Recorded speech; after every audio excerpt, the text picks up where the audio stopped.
Hello and welcome to some more Star Citizen. We are still waiting on Star Citizen Alpha 3.10 to go to First Wave PTU. As soon as the designated remaining blockers are cleaned up in the EVOCATI patch, it should get pushed out. And that could literally be at any time though, so that could be today, that could be the weekend, that could be early next week. It's when they have a release candidate that is appropriate to go to the first wave. We've seen the last Inside Star Citizen for 3 weeks with Alpha 3.10 approaches. Inside Star Citizen should start again up on the 24th of July with a focus on Alpha 3.11. We had a patch report going over some of the features of 3.10 in a bit more detail, which is good because some of this stuff I haven't been able to talk about until now. So we've got the vehicle impounding stuff. Basically that's going to warn you if you're in an area that's blocking access to stations or in the flight path of another ship, and it will give you fines if you don't move your ship, and it will move your ship and impound it if you don't move your ship. And if you're sort of pad ramming or something like that, you're going to get your ship impounded, you're going to have to pay a lot of fees, you get a criminal rating, things like that. Delivery missions have started to see a big overhaul as well. There are plenty of new missions and processes for them, having you do multi-parts for a lot of these missions for local deliveries. So this will have you taking packages to a few different locations, new narcotics deliveries, there's bonuses involved. This should make the missions much more viable as a way to earn some big bucks. Vehicle paint schemes are being added to in-game shops like Dumpers Depot. That means you can buy customizations and skins and all that sort of stuff with Alpha UEC in-game, which is absolutely fantastic. Electron damage and the associated lightning bolt pistol and sniper rifle are going to be electrifying. Body dragging, I'm not even sure why, that's not even a joke really. I'm so sorry. Body dragging can move stunned or dead characters around. Restricted area improvements will see flight corridors for landing at Lawville and Area 18. No more ugly red, orange, no-fly zones. AI will be using cover a lot more appropriately. They're going to assault you with a variety of weapons and tactics. They're hopefully a lot less derpy, those FPS AI. The M50 is getting visual improvements, and a host of ships are getting quality of life updates, so balance changes, stuff like that, updates to their loadouts. Grimhex 2.0 sees the zone expanded out with a new shop, a viewing area, internal hangars. The viewing area is absolutely amazing, and in a future patch you will see the new space scramble races added to Grimhex, but they've sort of got the basis for them there now. New Babbage is getting high-tech hangars, and the new factory line shop selling things like the new Mobiglass variants that players can purchase in 3.10. They are updating and redropping points of interest, so derelicts, caves, outposts across the Stanton system, so you'll see them in lots more places now, or more appropriately where they should have been. Something of a more meaty segment was the updates to the flight and combat model in 3.10, which has seen vast changes and the next step in the evolving experience. But it's not going to be the last step. There's going to be a lot more evolution to the flight and combat models. They are trying to move away from min-maxing stats and DPS races. The vehicle experience team was formed in January 2020, and they focus on improving ship and vehicle gameplay from patch to patch. Their goal really is to sort of try to get the flight model on ships and combat reaching its full potential eventually anyway, so they're trying to have each patch being as good as possible for the time they have. Their workflow has lots of short, small iterations for their testing and implementation. There's certainly a little bit of time that's been added to the timeline because of this work on ships, getting them balanced and quality of life and getting these mechanics in order. But I suppose you could certainly argue as well that they need to get them in order at some point, and building upon something that's a little bit more balanced or with those iterations in mind might help the game in the future. Atmospheric flight will feel completely different to spaceflight in 3.10, with more World War II sort of flight captured. That's the sort of idea here. They want the ships to act more like planes, and they do. They act more like planes than previously. However, they're still very much not planes. They are spaceships. They have a lot of VTOL and tech on them that makes them, and the IFCS and that sort of stuff, but they act much more like planes than they previously did. Landing and takeoff with larger ships may not be the best idea. They are heavier. They are weightier in atmosphere. The ship shape and wings will really change the aerodynamics and lift and drag of your ship, and the IFCS, your computer systems, your like auto stabilization, might not be able to correct your ship properly while in atmosphere.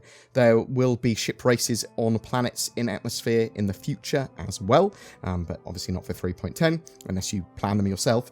Smaller ships will typically be more nimble and suited to atmospheric flight. Thrusters will be weaker in atmosphere based on the gravity and composition of the atmosphere there. That said, heavier ships might actually prevent you from getting bumped and blown around in wind and sort of weather changes though, so larger ships might be a lot more stable to fly. However, you might not necessarily, they might be a lot slower, they might be hard to get out of the atmosphere. Weather's going to play a big part in the new flight model. If you have damage to your ship, you may really have to fight with forces pulling your ship around in atmosphere. They want combat to be varied in its meta, with ship, loadout, skill, environment, engagement area, all sort of being important. They want to avoid the one-size-fits-all best loadouts and best ship for all situations sort of thing. There are targeting improvements and changes moving towards a more look-based system rather than an aim-based system for targeting. So head tracking or free looking at targets, and then you can sort of like lock and pin them separately. Locking gives you all the information you would expect and all the information we've previously had, though they are also updating the HUDs and UIs and MFDs going forward as well. But we're also going to be able to pin targets now. You can sort of like switch through pinned targets and have them as your main target, and pinned targets can be shared with crew and operators in your ship. So that's going to be really useful because you can then focus fire on a target much more easily, calling out focus fire on this one, focus fire on this one that you've already marked. Also in the future, these sort of pinned targets and other targets will be able to be shared with friendly ships even, not just the ship that you're on, but other ships in your fleet. Turrets are now much more effective as well and should be treated as a genuine threat to fighters. They have changed the way you move in them. You can change your rotational velocity with your mouse wheel and effectively control them with a HOTAS even now. They have a basic UI which tells you where you're pointing and what mode they're in. You can switch between stabilization modes and stack fire modes as well, and recenter your turret. Fixed assist helps with fixed weapons and turret gunners. It takes an angular offset between your current aim and aim direction of your target and sort of like helps nudge your projectiles a little towards the target. Very, very fractional auto aim, which might be really, really useful for things like that. Larger ships should be more effective against smaller fighters now. If you're moving above SCM speeds, your gimbals will be slower and your lock-ons will take more time. This should also help bring combat engagements closer together. They mentioned that there was some other stuff coming to 3.10, but we would have to work it out. And I can tell you there is a lot more stuff going on with Alpha 3.10's additions beyond what they've shown on the roadmap. Lots of minor things really that sort of add up to some big improvements. New things available at shops, visual improvements to planetary tech. The player trading app is huge actually, in my opinion, allowing for Alpha UBC to be sent to another player and merits from prison. But there's still no confirmation on whether there's going to be a wipe for 3.10 in form of assets and persistence. Hopefully there won't be. I think the plan is to keep the persistence from 3.9 to 3.10 if possible. But again, obviously the deployment issues that we had with 3.9's branch and some exploits and stuff, they want to avoid that with 3.10. So we'll have to wait and see exactly what happens with that. But I'm interested to know what you think. Are you excited for 3.10 going to first wave PTU or the live build? When do you think we'll see that live build? When do you think we'll see that wider PTU, that first wave PTU? Are you excited for any particular mechanics for 3.10? The flight and combat changes, do you think they look good on paper? Whatever your thoughts, I'd love to hear from you in the comments below. Every month we have a ship giveaway. For June, it's for an Aspira Tavaran Prowler dropship and Star Citizen game package, kindly supplied by Cloud Imperium. Just comment on any of my videos made during June to be in for a chance of winning that. Oh, what's that? What am I shilling for? This month, you ask? Well, the same thing I shill for every month. If you need a VPN, then check out NordVPN. It's a cheap, fast, and has a load of benefits over free VPN services. Consider it for security, privacy, protection, content accessibility, and even to help with bandwidth limits. You also get a shipload of money off via the links below. I am BoredGamer.